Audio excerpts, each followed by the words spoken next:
Welcome to Cinema Bites.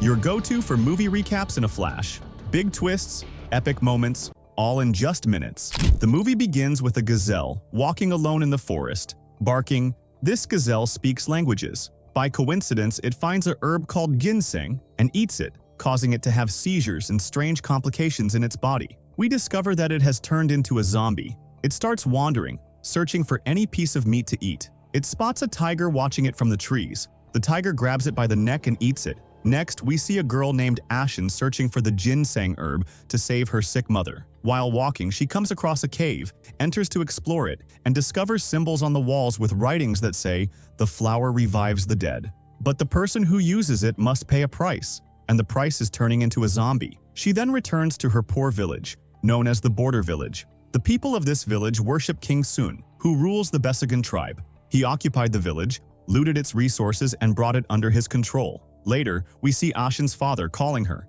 and noticing mud on her feet, realizing she entered the forest. He gets angry and says, "Why did you go into the forest? Haven't I told you 1,000 times not to go there? King Sun's soldiers kill anyone who enters the forest." She replies, "Father, I want to get the ginseng flower to save Mom. This flower revives the dead." He responds, "Don't speak nonsense. Revive the dead?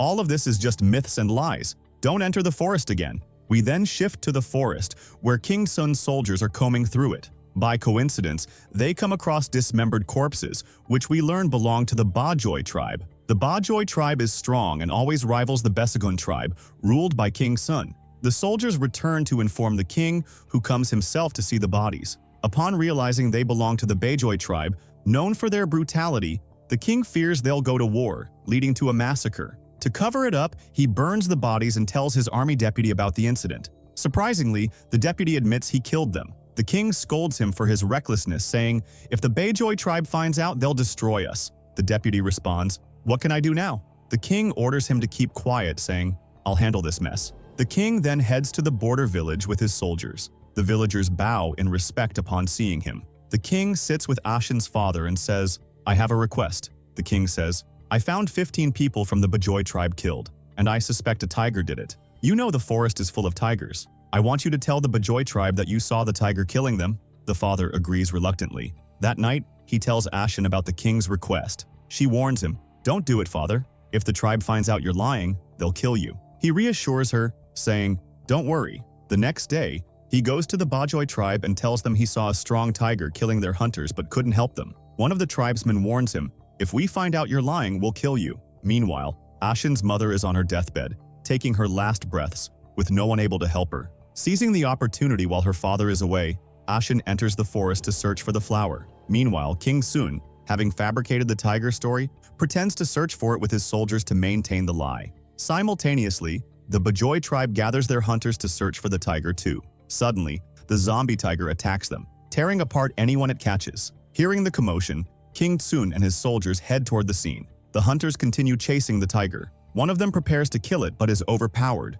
losing his hand to the tiger. The king arrives just in time to kill the tiger before it devours the hunter. The hunters dissect the tiger, looking for evidence that it ate their people but find nothing. They accuse the king of lying, saying, "If the tiger had eaten them, we'd find bones. Clearly you're lying. Prepare for an endless war." The king tries to stop them from leaving, finally confessing, "The border village killed them and sent someone to lie to you to divert suspicion." With this, the cunning king pits the two tribes against each other. Meanwhile, Ashin is still searching in the forest. The Bajoi tribe attacks her village, burning all the houses and killing anyone who resists. They exact severe vengeance for a crime the villagers didn't commit. By fate, Ashin is the only survivor, as she was away from the village. When she returns, she finds the entire village destroyed and everyone dead. She breaks down in tears. Ashin goes to King Sun to tell him what happened, asking him to avenge her people. The king lies, saying, "The savage Bajoi tribe did this. Unfortunately, I can't intervene. You know how barbaric they are. The best I can do is let you live among us." Ashin begins living with the Besagon tribe, but is mistreated, forced to sleep in the animal barn. Every night she remembers her family's tragedy and grows more determined to seek revenge. She works as a servant, washing clothes in the freezing cold while secretly training in archery and preparing for the day of vengeance. Years pass, and Ashin grows stronger, becoming a skilled archer. One day, the king visits her in the barn, asking her to spy on the Bayjoy tribe, who are preparing for a major war. He wants her to infiltrate and gather information. She agrees and sneaks into the tribe, finding the soldiers leaving the village. Seizing the opportunity, she enters quietly and hides in the animal stable. While hiding, she sees someone enter, feeding another person like an animal. Curious, she waits until the person leaves to see who is being fed. To her shock, she discovers it's her father. She can't believe her eyes and says to him, "They kidnapped her daughter." But he has Alzheimer's due to severe torture and doesn't even remember her. She discovered that his hands and legs were amputated and his condition was dire, to the point where he begged her to kill him and end his suffering. She held him for a long time until dawn broke. In the end, she killed him, set the entire tribe on fire, and left. She returned to her tribe and found all the soldiers leaving. That night, she sneaked into King Tosin's office to learn more about the truth. She found the guard in front of her and killed him. By chance, she saw a letter from King Tosin sent to the Supreme Commander. It stated that they were on the verge of going to war against the Bayjoy tribe, but the king resolved the matter by telling the soldiers that the border tribe was responsible for killing the hunters. At that moment, Ashin understood the truth and realized she had been deceived all those years, living among the people who killed her family. She walked away in shock, thinking about how to take revenge. At that time, someone entered the residence where Ashin lived and saw a ginseng flower on her bed. But Ashin arrived and killed him. Not only that, she fed him the flower to turn him into a zombie. And indeed, he turned into a zombie.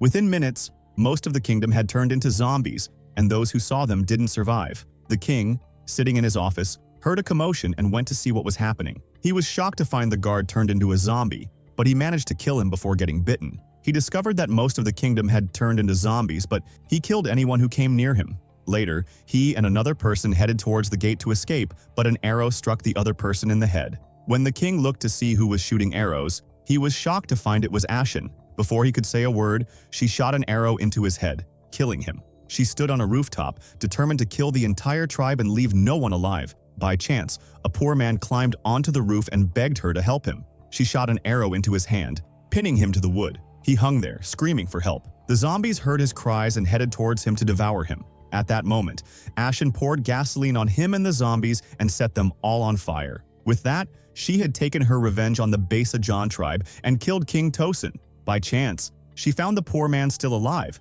so she tied him up and took him to her tribe. There, it was revealed that she had turned her family into zombies, chained them, and kept them in the barn. She gave them the poor man to eat, leaving only his bones. After that, she set off for the Bayjoy tribe and found that only the leader and a few others remained, as she had burned the entire tribe when she met her father. She pulled out an arrow, aimed it at the leader's head, and the movie ended with that scene. If you liked today's video, don't forget to like, subscribe to the channel, and activate the bell to receive all new updates. See you in the next video.